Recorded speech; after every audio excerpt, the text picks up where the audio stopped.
Para el efecto, quiero invitarlos a abrir su Biblia y tener también a la mano el libro de Hechos. Les haré unas preguntas en el movimiento de este estudio porque realmente para que sea completamente estudio también tenemos que interactuar un poco. Así que por eso mismo es que les pido por favor estar atentos a algunas preguntas que serán algunas, no hay necesidad de responderlas públicamente, sino cada uno en lo personal y algunas otras también, en el sentido que pueden hacerlo de manera oral.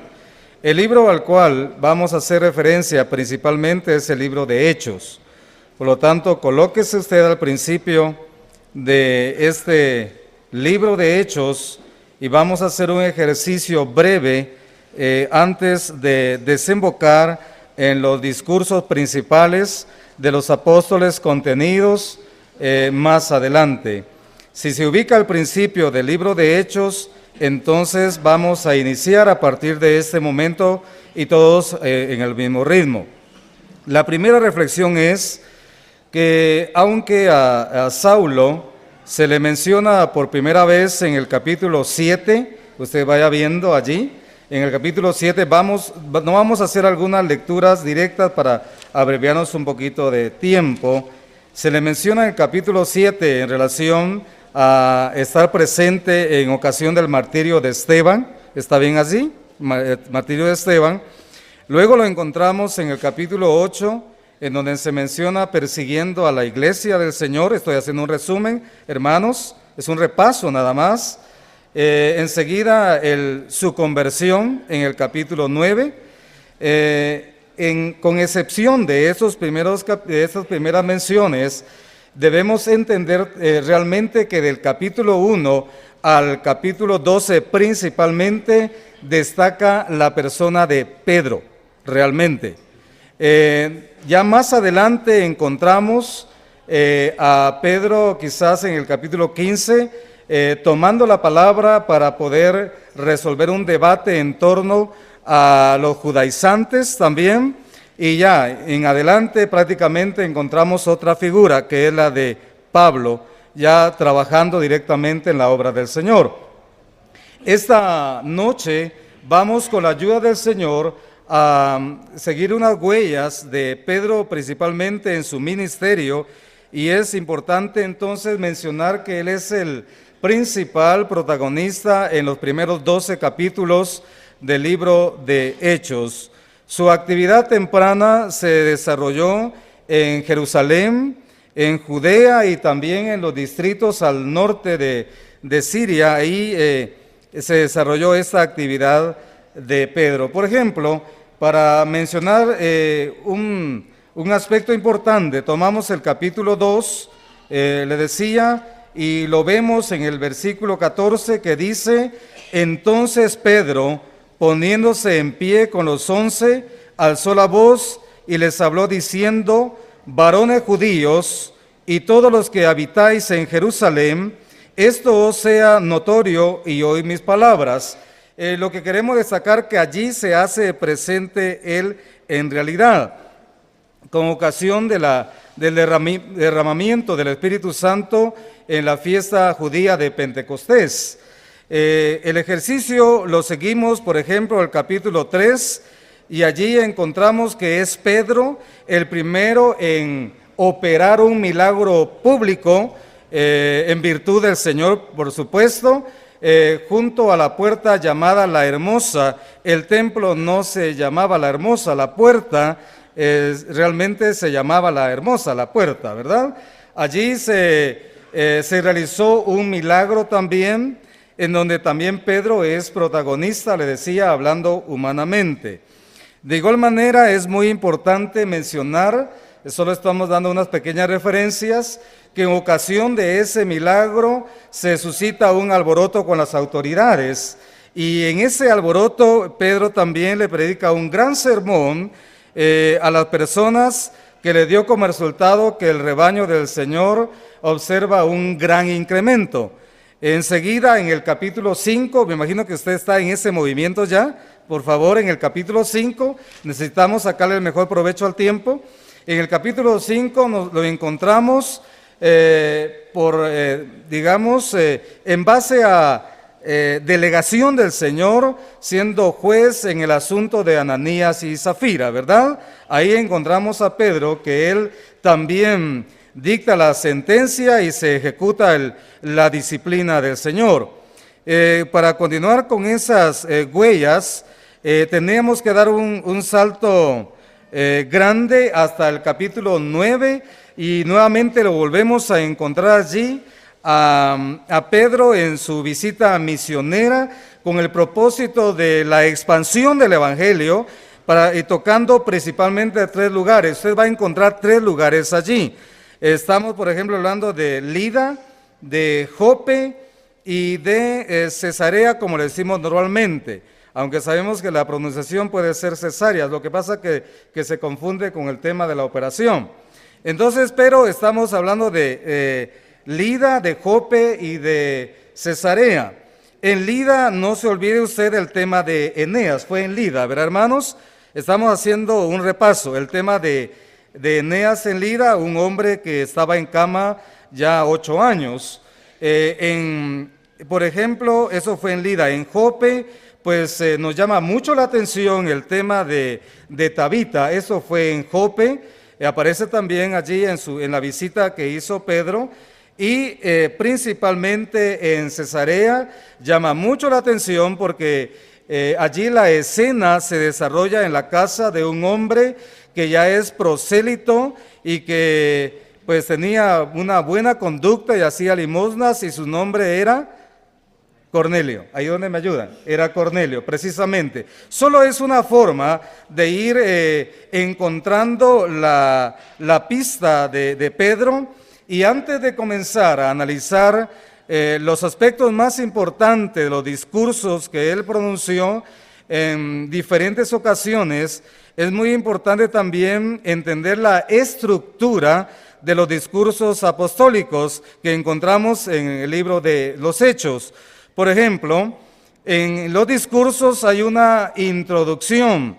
Las introducciones son diferentes en cada discurso. Los vamos a ir viendo despacio, pero en cuanto a esas introducciones, algunas son más extensas con otras dependiendo la ocasión. Y hay un aspecto muy importante que continuamente vamos a repetir y se le llama el anuncio del querigma, con K, querigma. El querigma es el mensaje o anuncio de Cristo en relación a su vida, pasión, muerte y resurrección. Tenemos que ir viendo cómo Pedro, por ejemplo, utilizó este mensaje y de qué manera lo introdujo en cada exposición de la palabra. Es también importante mencionar que ellos resaltan la enorme importancia que tuvo para ellos un elemento adicional, el ser testigos directos, o le podríamos decir presenciales u oculares, de lo que el Señor hizo estando en esta tierra.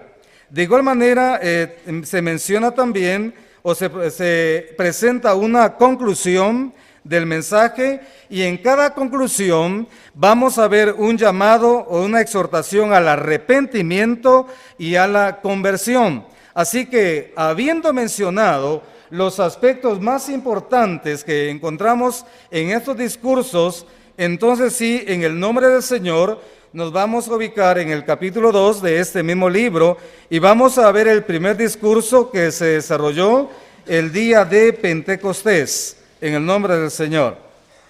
Vamos ahora, tomemos en cuenta y vamos a ver ahora sí el versículo 14 del capítulo 2. Dice: entonces Pedro, poniéndose en pie con los 11, alzó la voz y les habló diciendo: varones judíos y todos los que habitáis en Jerusalén, esto os sea notorio y oíd mis palabras, porque estos no están ebrios como vosotros suponéis, puesto que es la hora tercera del día.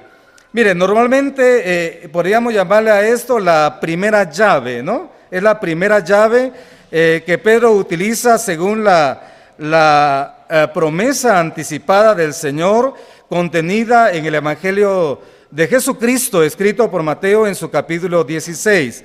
Entonces acá se utiliza por primera vez, él va a usar por primera vez la llave del Evangelio, pero tomemos en cuenta algunos aspectos que realmente resultan muy importantes. Primero, es la presentación. Aquí dice Pedro poniéndose en pie con los 11. Estamos presentando quiénes son los que están frente a la multitud allí reunida. Otro aspecto muy importante es los receptores. ¿A quién se va a dirigir Pedro? Se va a dirigir a los varones judíos y todos los que habitan en Jerusalén. Ellos son los que van a escuchar este mensaje que él está a punto de pronunciar. Y no nos olvidemos de algo, por favor, vayamos ahí. Hay 3 citas bíblicas muy importantes que se mencionan en este discurso. La primera cita la encontramos del versículos 16 al 21, del 16 al 21. Localice ahí, por favor, con su vista, del 16 al 21. Usted léala ahí y usted encuentra la primera cita. Es la que dice, mas esto es lo dicho por el profeta Joel. Esta es la primera cita que Pedro menciona en su discurso. En realidad, esta cita, con esto Pedro trata la manera de hacer una conexión entre lo que ha sucedido, que es el derramamiento del Espíritu Santo, y lo que el profeta Joel ha escrito, aunque nosotros sabemos que el cumplimiento total de esta profecía será durante el reino milenial. Es una profecía de carácter mesiánica, pero Pedro hace uso de esta profecía para darle una razón a lo que está ocurriendo, y por otra parte también es muy importante descartar o desvanecer algo que puede ser un problema. ¿Sabe cuál es el problema? El que todos crean que ellos realmente están borrachos. Entonces Pedro tiene que derribar esa suposición haciendo uso de la palabra profética del Señor, de tal manera que el mensaje que él va a exponer no sea de un hombre borracho, sino que sea el mensaje realmente que el Señor va a poner en sus labios, porque hay muchos testigos allí de muchos lugares, de muchas naciones, y el mensaje debe ser oído por todos. ¿Ve cómo? Entonces el Espíritu Santo está poniendo la forma correcta de pronunciar este mensaje en el día de Pentecostés. Otra cita, usted la localiza por favor de manera visible para ahorrarnos tiempo, es la que aparece a partir de los versículos 25 al 28, no sé si ya la localizó. Esta cita es referente a Salmo 10, lo que contiene Salmo 16, 8 al 11. Esta es una profecía de David, y entonces Pedro, a través de esa profecía, le va a indicar a toda la concurrencia realmente que Jesucristo ciertamente murió, pero cuando David hablaba de esta esperanza de resurrección, no se refería a él personalmente, sino que se refería a Cristo. Este es parte del querigma que les estaba mencionando. Entonces aquí resalta el alto valor de la resurrección, que es piedra angular en el mensaje del Evangelio, que no debe faltar también. Y otra cita, hermanos, me ayudan. ¿Cuál es la tercera cita? Muy bien, gracias, hermano. Ahí está. Es del versículo 34 hasta el versículo 34 y 35. Aquí se trata el tema contenido en Salmo 110:1, y en una palabra podríamos llamarle exaltación de Cristo. Este ya es el Cristo resucitado y ascendido también, ¿verdad? Aquí entonces está el tejido principal de este discurso pronunciado en el día de Pentecostés. Ahora vamos a localizar el querigma, es decir, el mensaje de Cristo. Aunque este aparece a lo largo del discurso, principalmente debemos concentrarnos en los versículos 34, vamos a ver aquí, versículos 22 y 24, y a esto sí le damos lectura en el nombre del Señor. Pongamos atención, dice, aquí está el mensaje central, el querigma, dice: varones israelitas, oíd estas palabras. Jesús Nazareno, varón aprobado por Dios entre vosotros, con las maravillas, prodigios y señales que Dios hizo entre vosotros por medio de él, como vosotros mismos sabéis. Aquí alude a la vida de Cristo, ¿verdad? Está haciendo alusión al ministerio del Señor y le está haciendo la conexión a ellos, diciendo que el que murió o el que anduvo entre ellos realmente era aprobado por Dios, para que ellos entiendan que no fue, digamos, otro profeta más, sino que alguien que venía a cumplir algo específicamente enviado de parte de Dios. Ahora también dice, versículo 23, a este entregado por el determinado consejo y anticipado conocimiento de Dios. Note estas palabras de la cual Pedro hace uso. Habla determinado consejo y también pronuncia el anticipado conocimiento de Dios. Dos elementos muy importantes para indicar que todo estaba programado por Dios, que nada fue por casualidad, que no fue una improvisación o un programa que no resultó, todo programado de parte de Dios. Entonces él dice también, de igual manera aquí, e indica, dice, prendisteis y matasteis por manos de inicuos, crucificándole. Aquí entonces menciona un tema muy importante, que es la crucifixión, como mensaje muy importante del Evangelio, la crucifixión. Ahora pongamos mucha atención. Yo quiero pedirles por favor que nos fijemos en este detalle, y ustedes se van a dar cuenta que en estos discursos que vamos a analizar, él menciona la crucifixión, es decir, la muerte, pero inmediatamente él conecta con algo muy importante. ¿Qué sucedió después de la muerte de Cristo? La resurrección. La resurrección.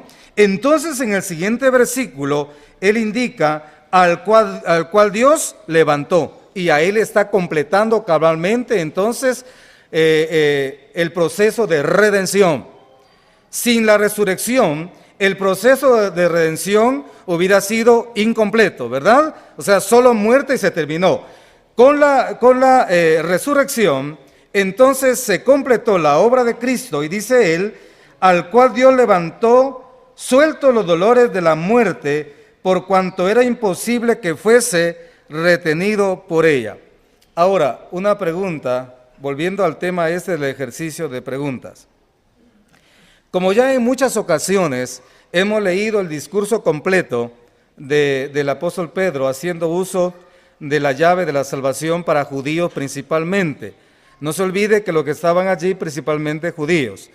La pregunta en realidad es la siguiente: ¿cuál es la idea principal? ¿Cuál es la idea principal que cree usted que Pedro desea asentar en la mente primeramente de los oyentes con el discurso que estamos leyendo aquí? ¿Cuál es la idea principal? ¿Será que la idea principal es el derramamiento del Espíritu Santo o el querigma de Cristo? Pensemos en esto. ¿En qué trata la manera? ¿A dónde las ideas se asientan realmente? ¿Qué es lo que él quiere destacar? Él quiere destacar en realidad que todo esto, lo que ocurrió, tiene como propósito principal el anuncio de Cristo.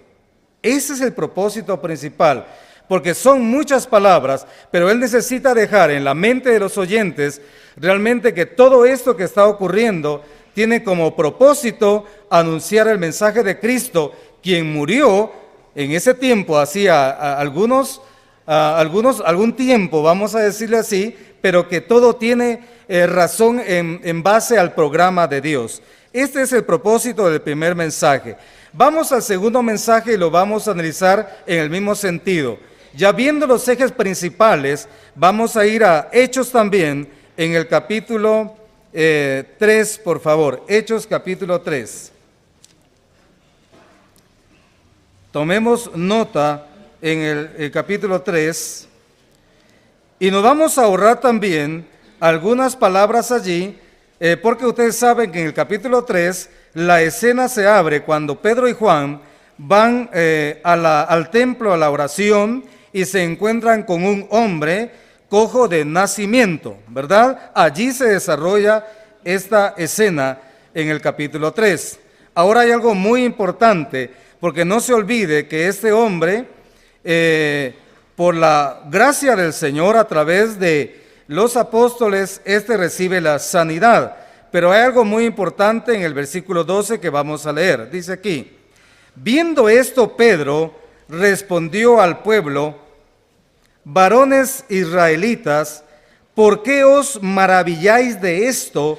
¿O por qué ponéis los ojos en nosotros, como si por nuestro poder o piedad hubiésemos hecho andar a este? Esto es lo que pregunta Pedro. ¿Por qué ponéis los ojos en nosotros? ¿Hacia dónde debe el predicador encaminar al oyente?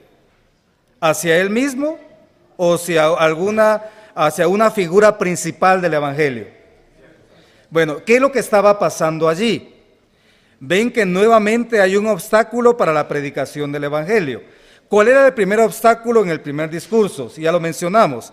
Era el hecho de que los que estaban allí los estaban considerando como borrachos. Ahora, en este otro mensaje encontramos que puede haber un distractor. Parece que la mirada de los oyentes está puesta en Pedro y en Juan. Puede ser que la atención se esté desviando. El predicador debe evitar completamente que la atención se centre en él. La idea principal del evangelio es llevar de la mano, paso a paso, al pecador, primeramente a darse cuenta de su situación, de su estado principal, de su estado de pecado, y luego el remedio para ese estado de pecado, centrarlo en Cristo únicamente. Algo que llama mucho la atención. Ahora tomemos en cuenta esto, por favor. En este mensaje del capítulo 3 de Hechos, hay algo que se destaca principalmente. Hay una parte aquí que es una parte apologética y hay otra parte que es exhortativa. Y lo vamos a leer. Le voy a repetir. Aquí hay una parte apologética, es decir, es un llamado a la fe, es una forma de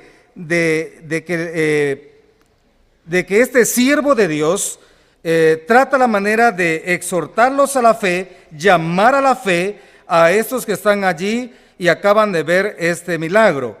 El milagro en el cojo de nacimiento, ellos hacen énfasis que se debe a Jesucristo y no a ellos, es decir, a Jesucristo, a quien ellos mismos crucificaron y Dios lo resucitó de los muertos, de lo cual ellos mismos son testigos directos y presenciales. Esto es muy importante.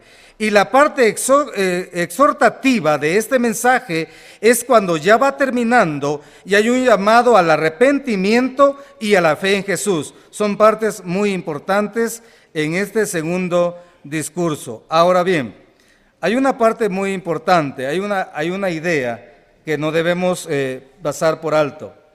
En los dos discursos que estamos viendo, porque son muy largos y no estamos leyendo realmente todos los discursos, hay ideas que se repiten en realidad. La primera idea es la culpabilidad de los judíos, hacerlos también responsables por lo que ha ocurrido.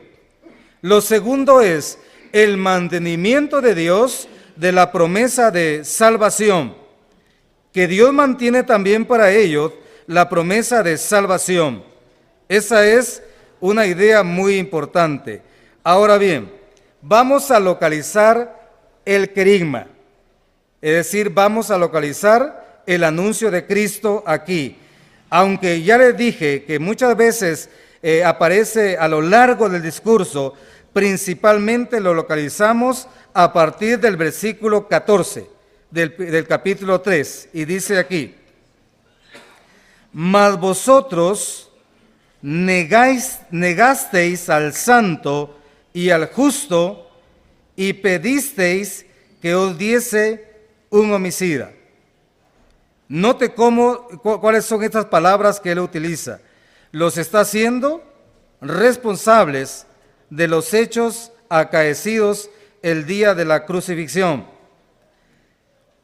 Les está mostrando con claridad lo que ocurrió realmente, cómo ellos también participaron en esa decisión.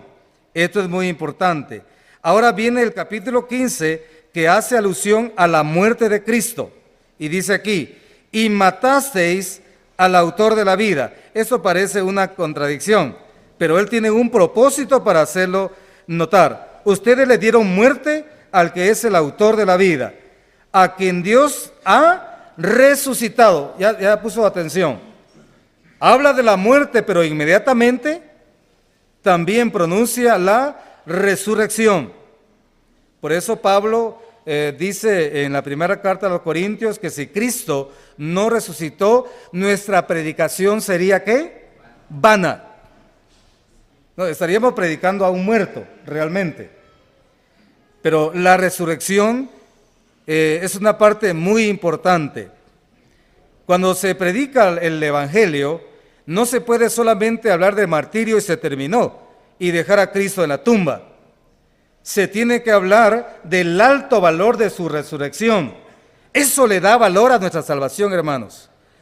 Es una piedra muy importante en el tema de la salvación. Estamos dando un repaso breve con la confianza que en esos pasajes usted también ha pasado con mucho tiempo de anticipación. Y dice aquí: y matasteis al autor de la vida, a quien Dios ha resucitado de los muertos, de lo cual nosotros somos testigos. Y es que sí eran testigos porque estuvieron directamente involucrados.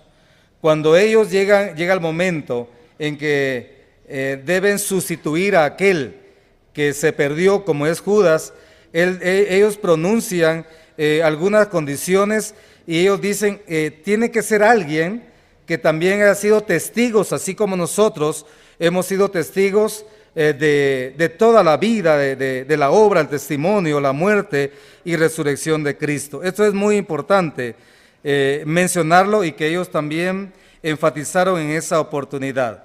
Algo también que llama mucho la atención es que vamos a pasar rápidamente, hermanos, ustedes pueden abundar más en detalles el día de mañana en el texto que se les va a entregar.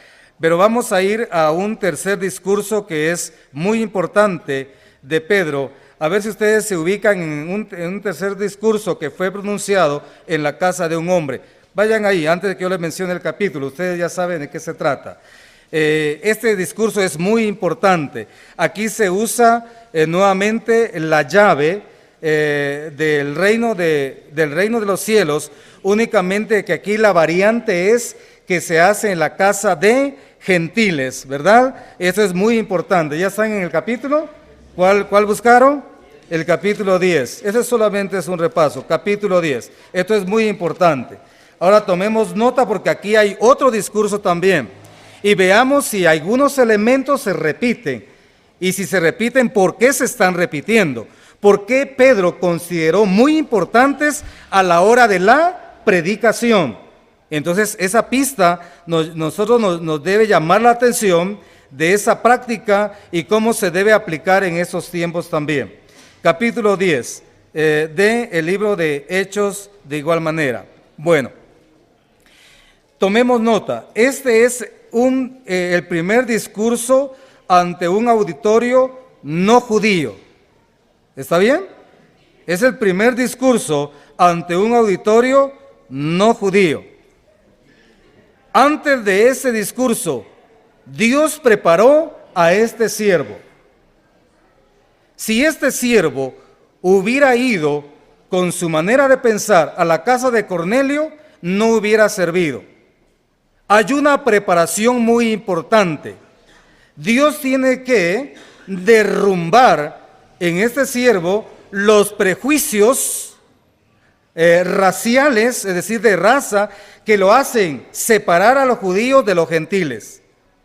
Así que Pedro, con esos prejuicios que tenía, no le podía servir al Señor. Él iba a ser útil, pero el Señor primero iba a trabajar con él. Y esto llama mucho la atención y está en este mismo capítulo.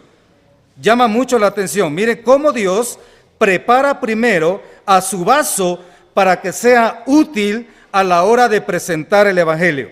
Hay una preparación. Pedro tiene un problema allí.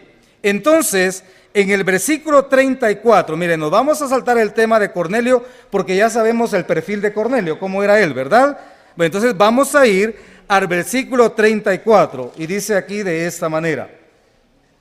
Aquí Pedro ya está en la casa de Cornelio.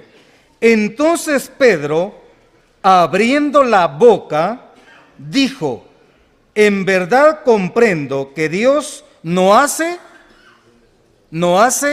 acepción o diferencias.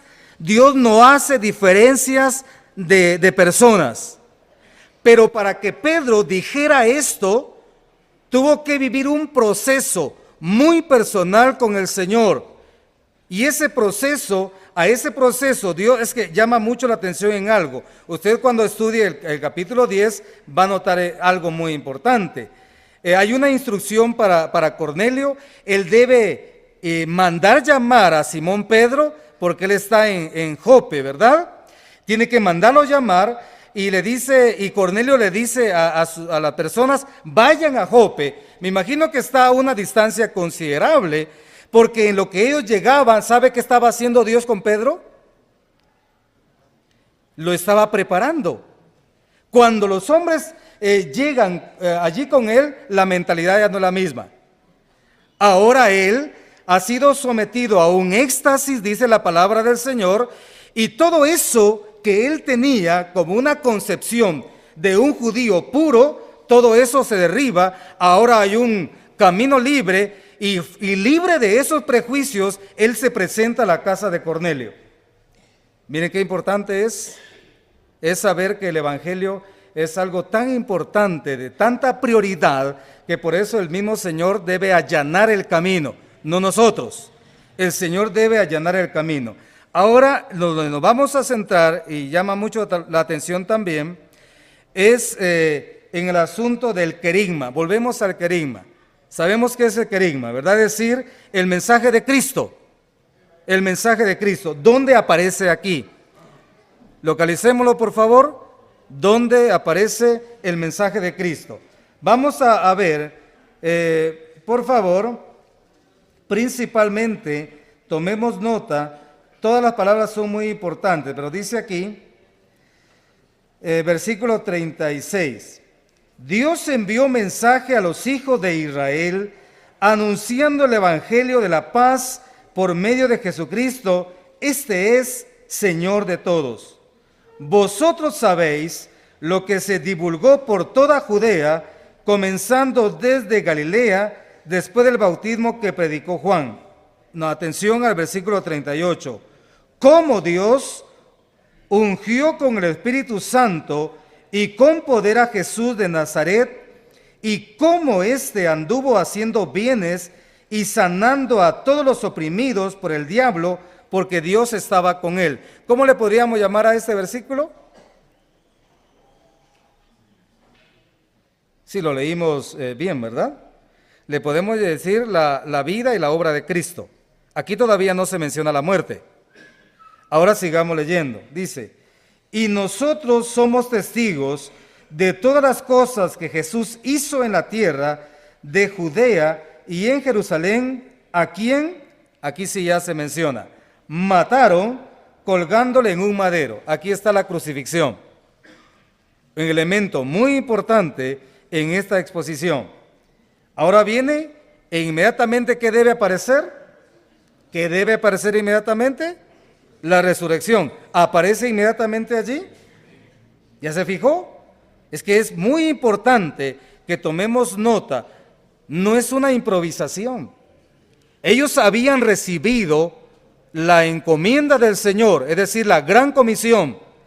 Así que ellos estaban cumpliendo con la gran comisión, estaban abriendo rutas nuevas para el mensaje del Evangelio. Ellos en realidad podríamos decirle que fueron pioneros de la evangelización, pioneros. Por eso es tan importante ver cómo ellos predicaron, ver cómo lo hicieron. Había muchos obstáculos que vencer. Mencionamos algunos nada más como ejemplo, pero había obstáculos aún mayores que vencer, como por ejemplo la persecución, el celo por la ley y muchas cosas más a las que ellos fueron sometidos. Entonces, encontramos y dice, a este levantó Dios al tercer día e hizo que se manifestase. ¿Se da cuenta? Aquí está hablando ya de la resurrección. ¿Ya ve ese tema tan importante? ¿Cómo se hila? Es como un hilo que va bien ordenado. Aquí no es que primero comienzo con eso y termino, los dejo en el infierno y no les menciono cómo podrían librarse. No, todo bien ordenado. El mensaje claro y sencillo, sin tanta complicación. La idea es afectar la mente y a través de la mente la voluntad de las personas. De tal manera que cuando ellos van a tomar una decisión, la van a tomar conscientes de la decisión que están tomando. Ya el Espíritu Santo va a obrar en el corazón a través de la palabra que ellos están recibiendo de manera clara y precisa. Ahora, algo muy importante que no debemos olvidar. Aquí están los elementos fundamentales del mensaje del Evangelio.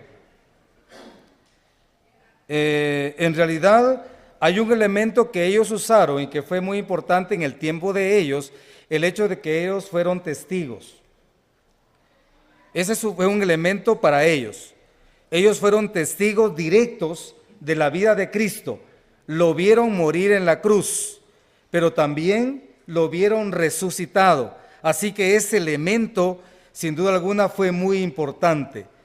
Ellos querían dejar sentada la idea en ese tiempo a los judíos, gente que tenía mucho conocimiento de las Escrituras, que todo lo que había ocurrido era cumplimiento de la profecía. Cuando hablan de Joel, que también todo lo que había ocurrido era en razón a lo que el mismo Señor había anticipado de que Él iba a resucitar, como habla Salmo, y también que Dios le iba a exaltar, que también habla el Salmo más adelante. O sea, una orden, una claridad a la hora de exponer la palabra de Dios. Esto es muy importante. Ahora, hermanos, en este tema, hablando siempre de los mensajes de los apóstoles, es muy importante también que vayamos a ver el ejemplo de otro evangelista. Como ya se mencionó a Pablo, hay uno que también se debe mencionar. Mire, le voy a dar unas pistas y usted va encontrando allí. Este evangelista, en primer lugar, lo encontramos cuando fueron llamados 7 varones de buen testimonio, llenos del Espíritu Santo para servir a las mesas. Mire, usted ya tiene que estar buscando porque de eso se trata este estudio, ¿verdad? Para servir a las mesas. Primeramente lo encontramos allí. ¿En qué capítulo de Hechos será? Bueno, algunos por uno, pero solo por un número, hermanos. Es el capítulo 6, ¿verdad? Es el capítulo 6. Ahí lo encontramos a él mencionado con otros compañeros. ¿De quién estamos hablando?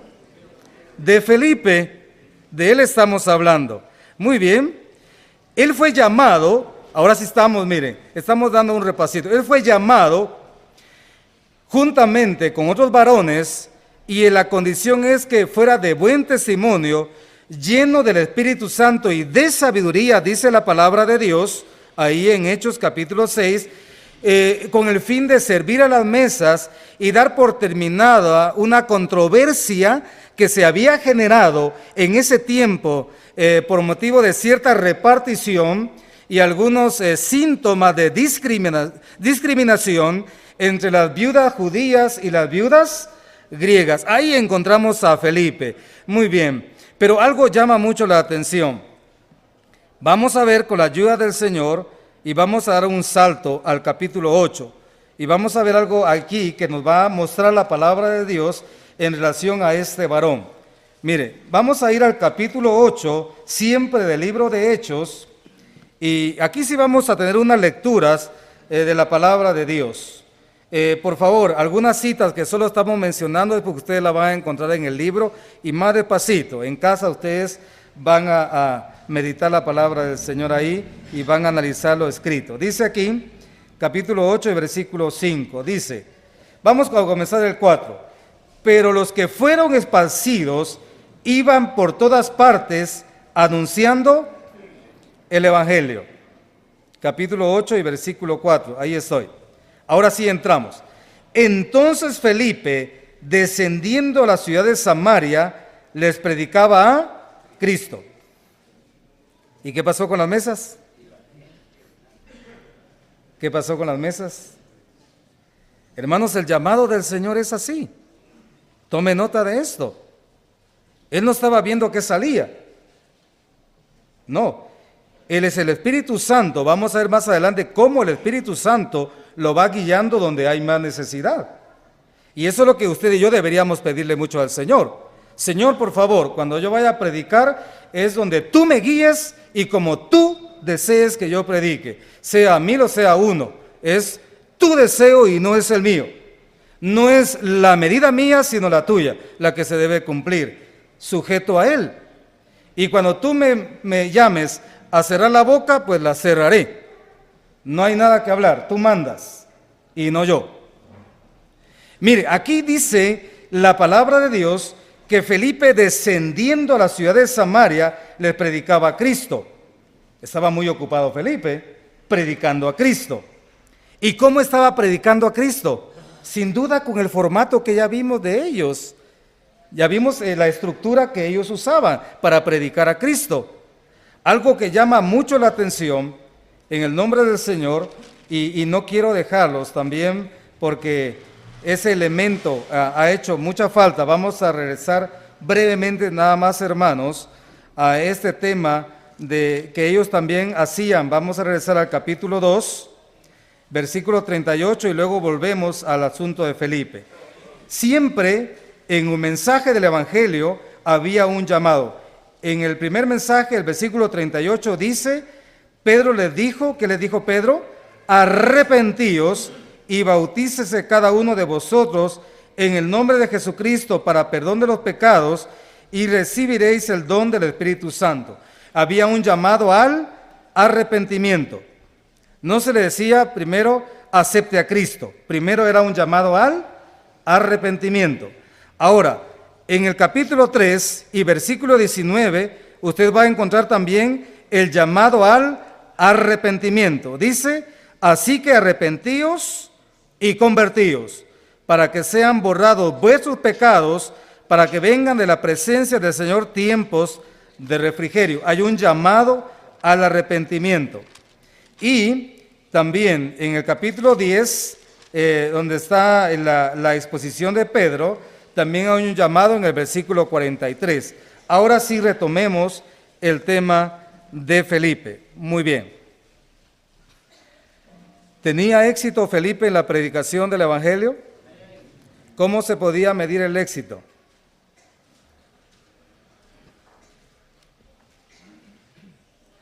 ¿Cuál será la mejor medida del éxito?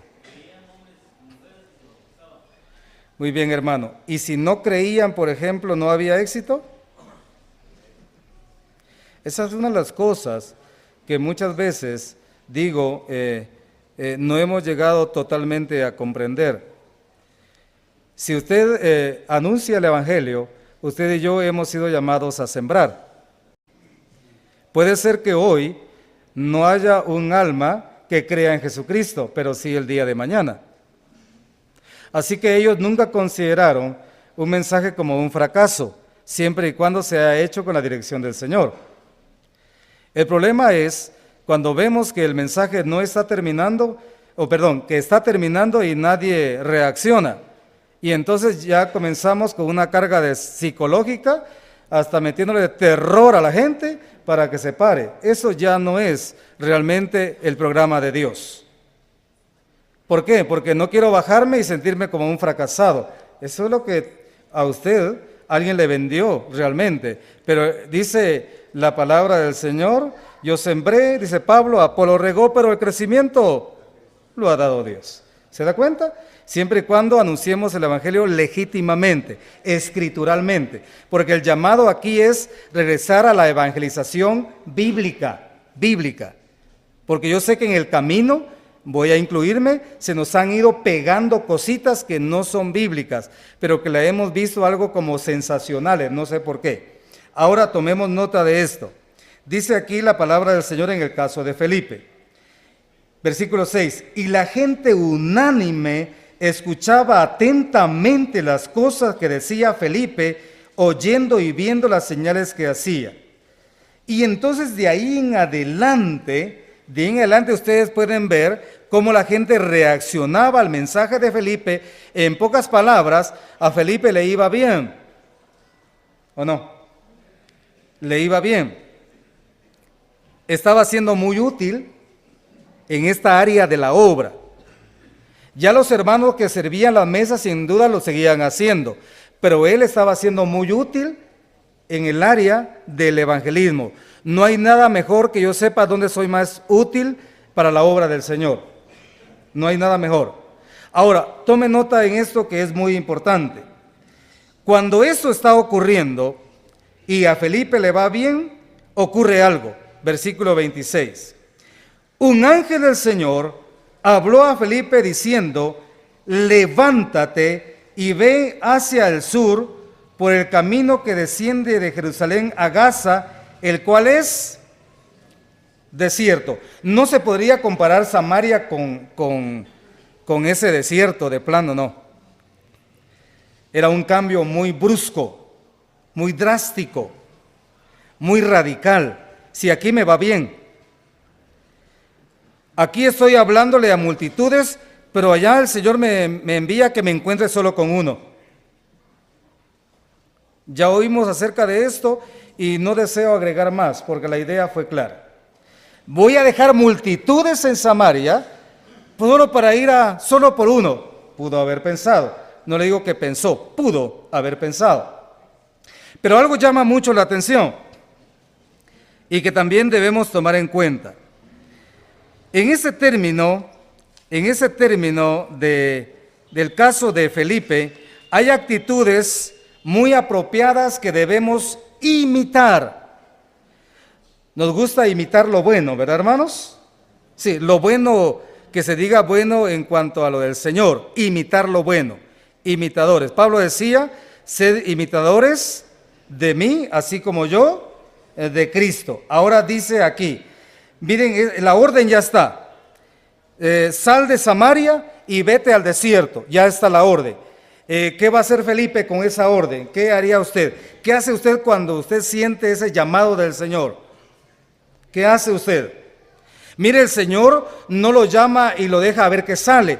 El Señor lo llama a usted y le da su provisión para cumplir también con esa instrucción. Y tomen nota de esto. Porque aquí no encontramos, por ejemplo, de un predicador que encontramos en el Antiguo Testamento que recibiendo el llamado se huyó. Ya saben de quién estoy hablando, ¿verdad? De Jonás. En el versículo 3 del primer capítulo ya anda huyendo, según el relato. Y en el capítulo 4 ya explica por qué él no quería. En cambio, Felipe dice, versículo 27, entonces él se levantó y fue. ¿Cómo se le llama esto? Obediencia. Cumplimiento fiel de la obra encomendada. Entonces él se levantó y fue.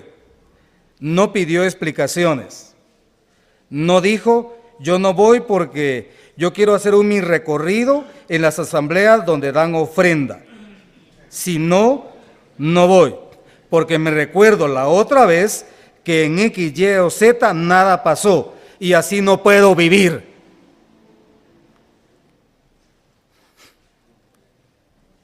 Si pensamos en esto, somos malos sembradores. malos sembradores. ¿Qué hay en un desierto? Fácil. Nada. Hablando, bueno, no así que nada, hay plantas del desierto y todo, pero realmente es una situación precaria, extrema. Entonces él se levantó y se fue. ¿Cuánto puede valer un alma? La sangre de Cristo. El alto valor de esta misión, de esta comisión, si la entendemos de esta forma, en el nombre del Señor, aquí tiene que cambiar algo en el nombre del Señor. Porque no solo se trata de agarrar una maleta y salir disparado. No. Se trata primero de orar al Señor, decirle: Señor, si es tu voluntad que yo vaya a ese lugar, por favor, que mi presencia y el ministerio sea de bendición y que me utilices para la gloria de tu nombre. Así que se quedaron las multitudes en Samaria y él se fue a buscar a uno. Algo muy importante. Pablo dijo en la primera carta de los Corintios, aparece 9:16, pues si anuncio el evangelio, no tengo por qué gloriarme, porque me es... Mire cómo dejo las expresiones a medias para que usted me ayude, porque este es un ejercicio. Me es impuesta necesidad, pero una necesidad vital, no secundaria. No cuando tenga tiempo. Si usted dice cuando tenga tiempo, entonces a lo mejor no es llamado realmente. Lo entiende como algo urgente. Algo así como cuando usted está cerca de una persona, está buscando el momento propicio y las palabras adecuadas para presentarle a Cristo, y en lo que usted está pensando la persona se le fue. ¿Cómo se siente? Si usted no se siente mal, algo está pasando con su vida. Tiene que sentirse mal. ¿Sabe por qué? Porque dejó pasar ese tiempo sin presentarle a Cristo a un alma necesitada. Esto es muy importante, es una necesidad vital. Y entonces Felipe lo entiende y dice, él se levantó y se fue. Según el programa que Felipe tenía, puede ser que su programa nunca haya pasado por Gaza, según su programa. Pero en el programa del Señor sí aparecía que él tenía que ir, así que el mejor programa ¿de quién es? ¿De quién será? Del Señor, el mejor programa del Señor.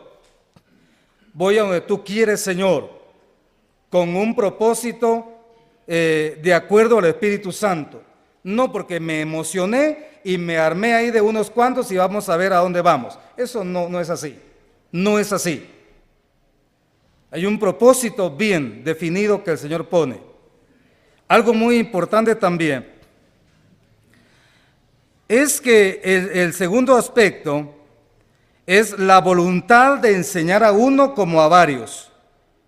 En otras palabras, si hay una oportunidad para el evangelismo personal, ¿por qué no aprovecharla? Porque un hermano preguntaba una vez: hermanos, si con el tiempo las leyes se vuelven más rígidas en relación a los altoparlantes y lo que vamos a hacer, hermano, ¿pero qué vamos a hacer? Seguir predicando a Cristo personalmente, ¿o no? Y ahí no necesitamos una bocina porque le romperíamos el tímpano a aquel. Esto es muy importante.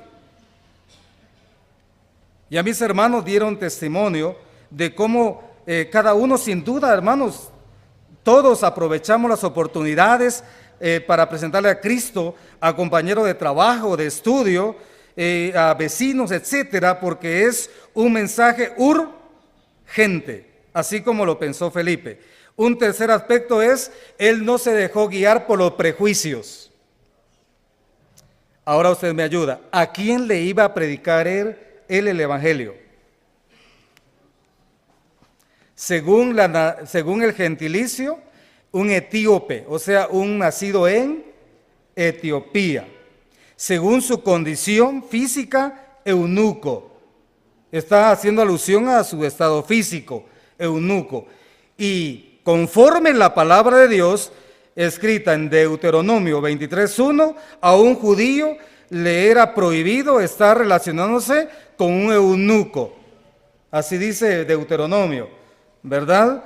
23:1, que dice: no entrará en la congregación de judíos el que tenga, de Jehová, perdón, el que tenga magullado los testículos o amputado su miembro viril. Así que Felipe pudo haber dicho: no, como el Señor dice así, ahí estamos. Adiós. Mire, no se dejó guiar por los prejuicios. Sabe que el judío realmente tenía esta barrera que le impedía al principio predicar el evangelio con libertad. Por eso mismo encontramos a Pablo circuncidando a Timoteo para que no haya problema alguna y que el mensaje del evangelio llegue con toda claridad, para que los obstáculos fueran superados. Había un propósito también, no porque él estuviera deseoso de seguir practicando el judaísmo, la ley. Otro que tenía mucho prejuicio y el Señor se encargó de limpiarlo completamente en lo que aquellos venían ya a buscarlo fue Pedro. Con ese éxtasis de toda clase de animales, ¿se recuerda usted? Ahora, Felipe no tenía ese problema. Tomen nota, esa es una buena actitud, no tener prejuicios, o sea, el evangelio a toda persona, en todo lugar, donde el Señor dé oportunidad, donde el Señor abra puerta también, ahí. El etíope, si bien es cierto, ya era un prosélito, es decir, ya un seguidor, pero en realidad estaba excluido según la palabra de Dios. Ahora, esto es muy importante, ¿sabe por qué? De ahí que viene la necesidad.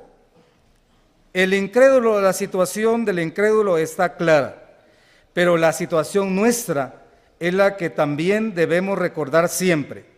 No se olvide lo que en Romanos 10:14 aparecen 4 acciones, en Romanos 10:14, 4 acciones: invocar, creer, oír, predicar. Ahora, para efectos nuestros, lo vamos a decir al revés. Primero, predicar. Segundo, oír. Tercero, creer. Cuarto, invocar. Es decir, la pregunta es: ¿cómo invocarán a aquel en el cual no han creído? ¿Y cómo creerán en aquel de quien no han oído? ¿Y cómo oirán si no hay quien les predique? ¿Y cómo predicarán si no fueren enviados? Muy buena relación allí. Todo bien ordenado. Así es la palabra de Dios. Todo. Entonces ese génesis de la predicación inicia con un llamamiento. ¿Fui yo llamado a predicar de verdad? Ese es el don que el Señor me ha dado. Pero aparte de ese don, no se olvide que hay una obligación general de presentar a Cristo. Usted no va a decir que no tengo el don. No. Fíjese que cuando aquel gadareno quería seguir al Señor, el Señor le dijo: mejor ve y cuenta cuán grandes cosas ha hecho Dios contigo. Hay un deber. Otro aspecto muy importante es el sentido de urgencia, que es el número 4. Felipe entendió que ya no tenía que seguir allí. Había que trazar nueva ruta, enviado por el Señor. La palabra del Señor dice que él se acercó. Hay una traducción que dice que Felipe se acercó corriendo, o sea, urgentemente, diligente. Lo llamaron para ir a orar, vamos con la ayuda del Señor. Allí hay una necesidad. A lo mejor una persona nos llama por alguna enfermedad y resulta que su verdadera necesidad es creer en Cristo. ¿Lo ha vivido usted? Me imagino que lo ha vivido muchas veces, cuando piden oración y resulta que la verdadera necesidad es de carácter espiritual. Es muy importante. Si alguien nos llama, una persona aún no creyente y que pide oración, no debemos olvidar que debemos guiarlo en el camino del Señor hacia su conversión.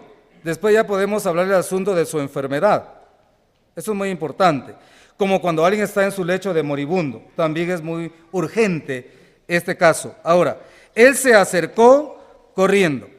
Y vamos a ver algunas técnicas que Felipe utilizó, y siempre centrándonos en el capítulo 8, vamos a ir viendo allí algo muy importante. Versículo 29.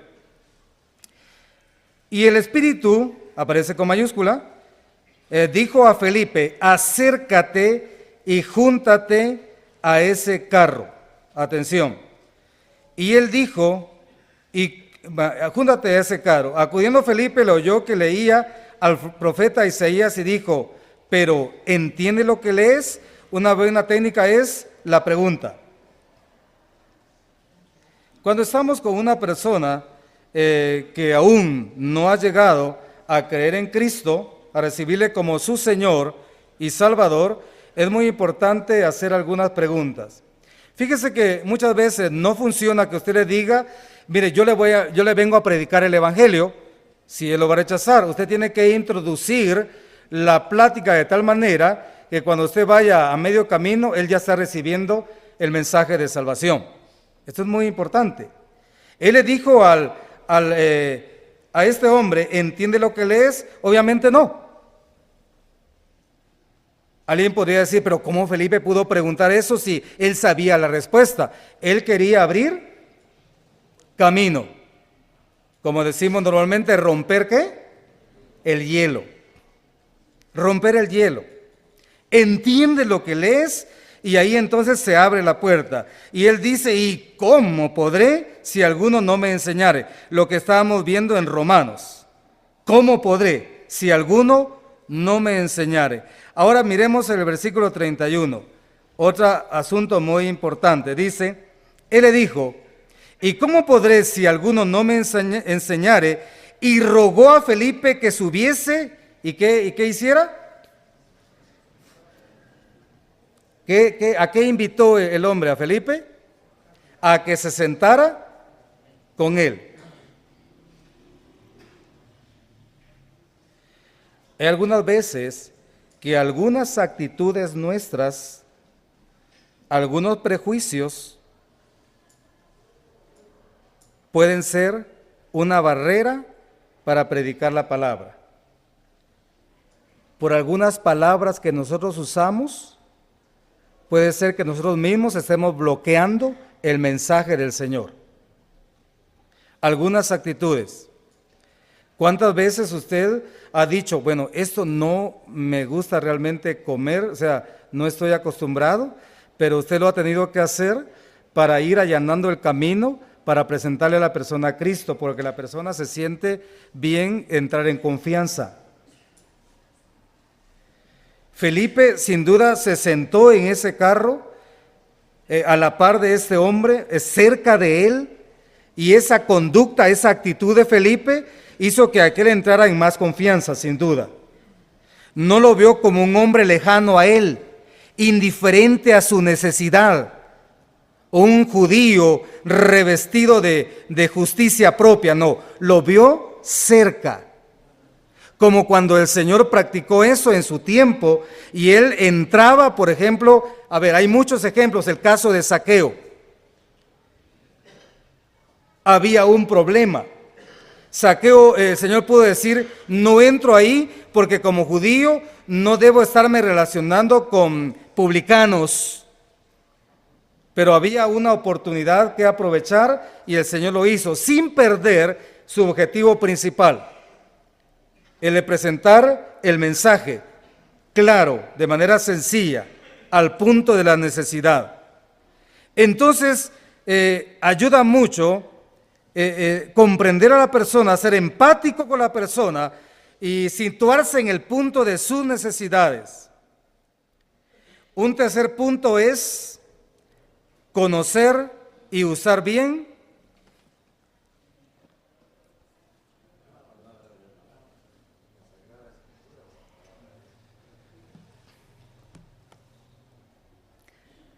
Fíjese que dijo este hombre en el versículo 34, haciendo alusión a Isaías 53, que es lo que él estaba leyendo, parte de allí, y luego le dice este hombre a Felipe, te ruego que me digas de quién dice el profeta esto, de sí mismo o de algún otro. Y Felipe dijo, ay, todavía no he estudiado ese pasaje, dame tiempo, ¿sí?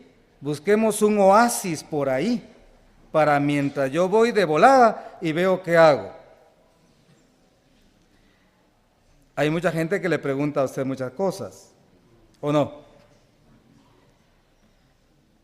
Dice que la curiosidad puede ser la puerta que nos lleve a un paso mejor, como al descubrimiento de una situación personal. Felipe era diestro en el manejo de la espada. O sea que no basta tener la espada, hay que saber usarla. ¿Ya se fijó? Estoy hablando en sentido figurado, ¿verdad? Porque si no, vamos a otro lado. Felipe sabía bien de lo que el hombre estaba hablando y de igual manera él pudo explicarle con la ayuda del Espíritu Santo de qué se trataba. De tal manera que lo que Felipe le iba enseñando iba penetrando en la mente de este hombre e iba poco a poco afectando su voluntad, es decir, mente, corazón, todo, su ser completo, pues, ¿verdad? Estaba siendo inundado por la palabra. Y si algo usa el Espíritu Santo es la palabra, acomodándola a la necesidad personal. Y Felipe está haciendo uso, como dice Pablo a Timoteo, y que desde la niñez ha sabido las sagradas escrituras, las cuales te pueden hacer sabio para salvación en Cristo Jesús. ¿Qué lección tan importante? Era un predicador que sabía de qué estaba hablando. ¿De qué estaba hablando? En las predicaciones personales puede surgir esto y hay que estar preparado con la ayuda del Señor. Siempre. Y cuando la persona vaya por otro lado y nos demos cuenta que ya la persona nos está arrastrando para otro lado, con la ayuda del Señor regresemos al mensaje principal, con la ayuda del Señor para dar claramente el mensaje como corresponde. Esto es muy importante. Y Felipe lo hizo ahí. Es decir, no podemos permanecer ignorantes a la palabra de Dios y así creer que vamos a ganar almas. No, usted no va a decir, mire, yo con Juan 3:16 me conformo. No. Tenemos con la ayuda del Señor que irnos preparando mejor. Porque de pronto el auditorio nuestro está muy bien preparado intelectualmente y nos pueden hacer preguntas al terminar el mensaje. Y usted tiene el deber de contestarle también, no dejar a aquellos en la penumbra, así como llegaron. Eso de abrir la Biblia y predicar donde sale, eso no funciona. Eso es mala idea. Entonces Felipe estaba preparado para explicarle a este hombre de qué es lo que estaba leyendo. Es decir, solo la palabra de Dios, por la obra del Espíritu Santo, puede producir salvación. Romanos 10:17 dice que la fe es por el oír, y el oír la palabra de Dios. Y hay una secuencia muy lógica. Otro asunto muy importante es comenzar y ver dónde están ellos situados espiritualmente. Usted analice, usted sea analítico, ver la persona, de quién se trata, qué es lo que cree, qué es lo que ve usted cuando llega, sea observador. Si esta persona es religiosa, no vaya a comenzar atacando definitivamente la idolatría, porque yo no sé cómo va a salir usted de ahí. ¿Y sabe qué hizo? Bloquear el mensaje de salvación. Entonces usted comienza con la ayuda del Señor, la autoridad del Espíritu Santo, el conocimiento de la palabra, conociendo la situación poco a poco. ¿Sabe qué ejemplo vimos? Lo que Pablo hizo en Atenas.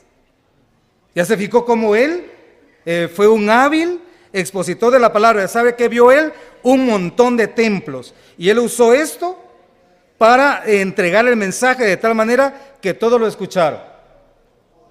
O sea que él no fue a herir sentimientos, porque usted puede decir, pero ¡qué barbaridad! Esa gente, ¿por qué está tirando tanta alfombra de esto, de aquello? Es que ellos piensan que están haciendo bien. Piensan que están haciendo bien. Pero nosotros con la ayuda del Señor y esta lámpara le vamos a mostrar el camino correcto, el camino del Señor. Miren lo que hizo Felipe. Él se situó donde estaba ese hombre en su necesidad espiritual. Y algo muy importante, predicar a Jesús. Yo escuché hace muchos años a una persona que le estaba invitando a otra para ir a su congregación. Él no le estaba presentando a Cristo, él estaba invitándolo para ir a su congregación y le dijo dentro de su charla, yo era un oidor involuntario, era en un autobús y ni modo a dónde iba a ir, ¿verdad? Quiero explicarlo. Entonces le dijo, mire, vaya ya con nosotros, verá que ahí cuando usted ya se mira que ya está llegando muy seguido, hasta le pueden regalar relojes.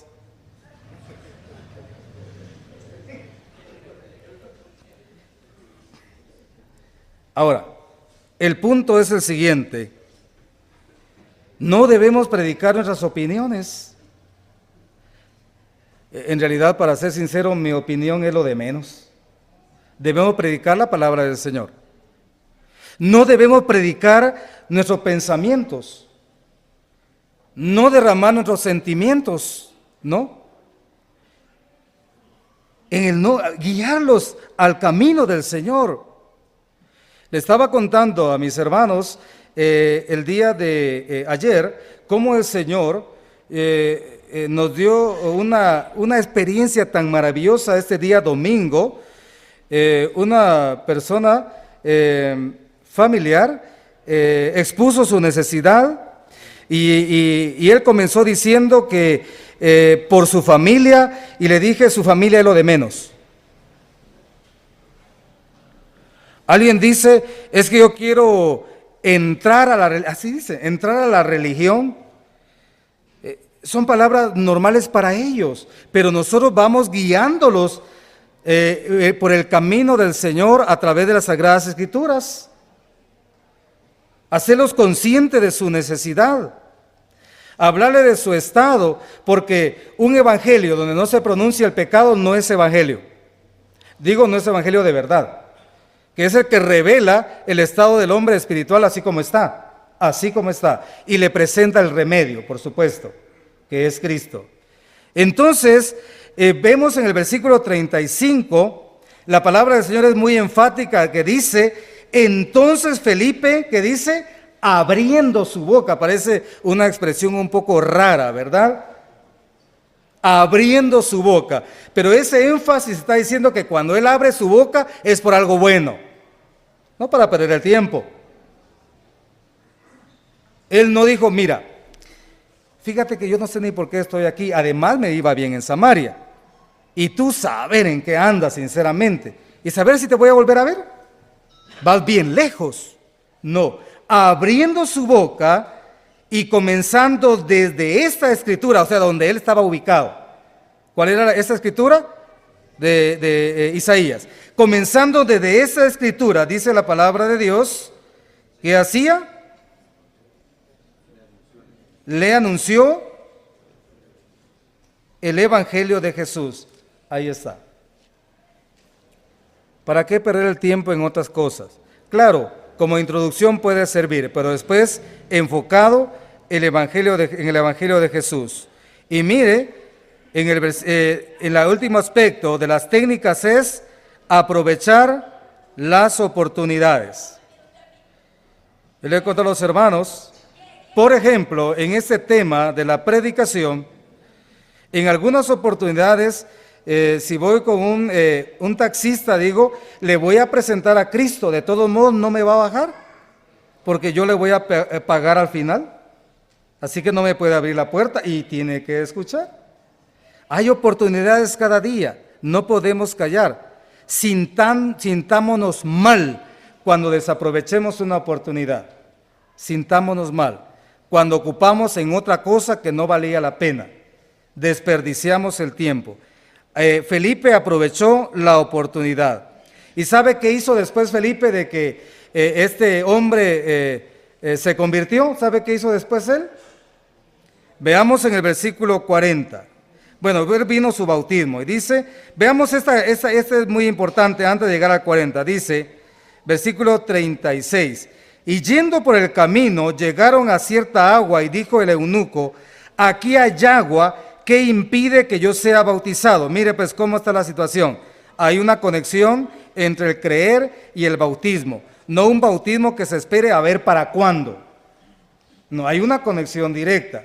Creer, y en este caso él inmediatamente daba su testimonio público de haber creído a Cristo. Y dice aquí la palabra de Dios. Y Felipe le dijo, acepta a Cristo de todo corazón. Me confundí, perdón. Felipe le dijo, sea valiente, párese.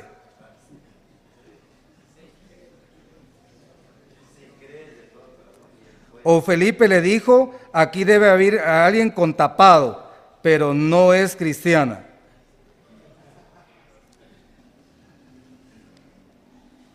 Es que con la palabra del Señor no podemos perdernos. Es la lámpara, realmente.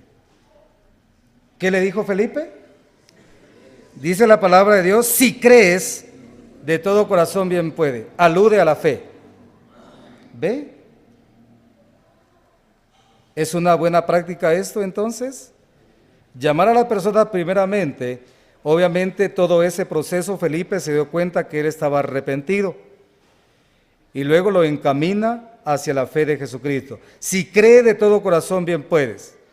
Tampoco le dijo, bueno, bauticémonos o bautizate y más adelante vamos a ver qué hacemos. No, si crees de todo corazón bien puedes. ¿Y cuál fue la expresión? Miren, esto es muy importante. Dice aquí, y respondiendo dijo, creo que Jesucristo es el Hijo de Dios. Mire, aquí es una expresión tan importante que en esta cabe el conocimiento que todo lo que ha sucedido en la vida, pasión, muerte, resurrección de Cristo es porque Él realmente cumplió los planes de Dios como Hijo. Así que Él está haciendo uso de todo ese proceso y haciendo uso de la fe para confiar en Él.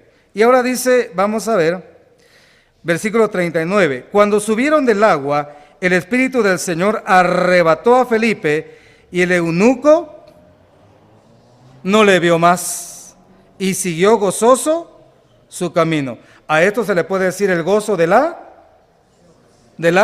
salvación, el gozo de la salvación. Es imposible a aquel que ha hecho uso de la fe verdadera en Cristo no experimentar el gozo de su salvación.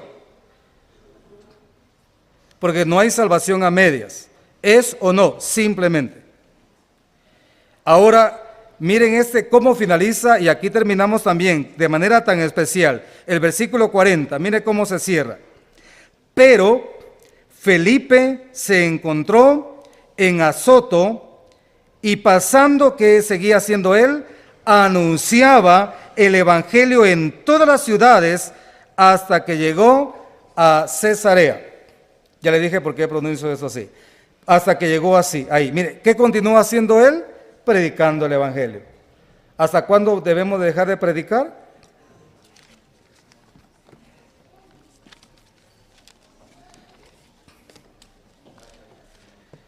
En el hecho de enfermo también podemos predicar el evangelio a las personas. Hay personas que han dicho, yo llegué a dar consuelo y resulta que el consolado fui yo.